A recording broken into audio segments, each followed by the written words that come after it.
The human tsunami of the California gold rush brought tens of thousands from throughout the United States and the world to the land of golden opportunity. The vast majority of the new arrivals located in the gold country and the central Sierra Nevada. This led to political and social distress in the scarcely populated northern and southern regions of the state. Feeling unrepresented, ignored, and overtaxed, the residents bracketing the gold regions often supported schemes to sever their localities from the state, starting as early as the California Constitutional Convention of 1849.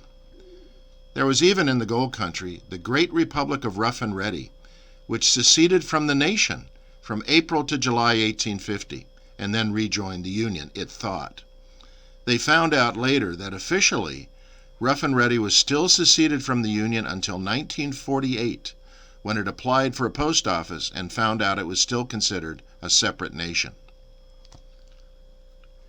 In 1859, Andres Pico, a member of the California elite, brigadier general in the California militia, and a prominent state legislator from the Los Angeles area, introduced a resolution to establish a new and separate territory carved from 6 counties of Southern California located below the 36th parallel.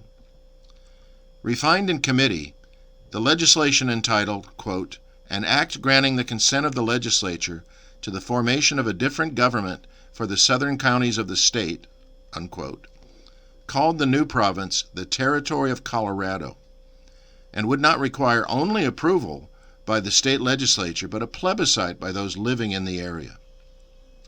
If 2/3 of those in the affected area voted approval, the proposed territory would be sent to Congress and the President for endorsement. Interestingly and contemporaneously, delegates from the far northern counties of California introduced legislation to form the state of Klamath in their region for the same reasons. Pico's bill passed the California Assembly on March 25, 1859, by a 33-25 margin. It squeaked by 15-12 in the state Senate on April 14, and Governor John Weller signed the legislation a few days later. The passage sparked a lively debate, both pro and con, with most arguments against centered on the act's constitutionality. As provided for in the legislation, the question of whether to form a territory of Colorado in the southern counties was put to a vote in the area directly involved in the autumn of 1859. The final tally? 2,457 to 828 for separation. 75% of voters approved of the idea, far in excess of the 2/3 needed. In January 1860, former Governor Milton Latham, just selected to replace the recently deceased David Broderick as the United States Senator from California, would attempt to shepherd the bill through Congress. Latham wrote an appeal to President James Buchanan. He wrote, "The southern counties are dissatisfied with the expenses of the state government. They are unjustly burdened, and there is no remedy save in separation from the other portion of the state.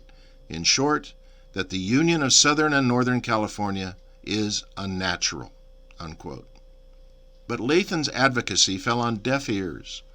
In 1860, the nation was on the brink of civil war, and rebellious southern states were threatening secession as well. While introduced in congressional committees, the Pico Act never came to a vote. Once the Civil War erupted, the legislation was forgotten. The Pico Act of 1859 was not the first attempt at splitting California into separate states or territories, nor would it be the last. Historically, more than 200 such proposals have been floated since the gold rush, including the current movement to establish a state of Jefferson in the upper reaches of Northern California. This concept is nothing new. In the early 19th century, there was an idea to form a separate state named Jefferson, or an independent nation called Cascadia, from lands explored by Lewis and Clark. A territory of Jefferson was proposed in the mid-19th century.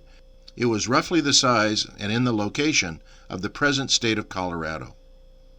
In 1915, a bill in the Texas legislature was proposed for a state carved out of the Texas Panhandle called the state of Jefferson. In October 1941, the mayor of Port Orford, Oregon, Gilbert Gable, said that the Oregon counties of Curry, Josephine, Jackson, and Klamath should join the California counties of Del Norte, Siskiyou, and Modoc to form a new state, later named Jefferson. On November 27, 1941, a group of young men gained national media attention when, brandishing hunting rifles for dramatic effect, they stopped traffic on U.S. Route 99 south of Wairika, the county seat of Siskiyou County, and handed out copies of a Proclamation of Independence, saying that the state of Jefferson was, quote, in patriotic rebellion against the states of California and Oregon, and would continue to secede every Thursday until further notice, unquote. The current state of Jefferson movement has much larger territorial boundaries.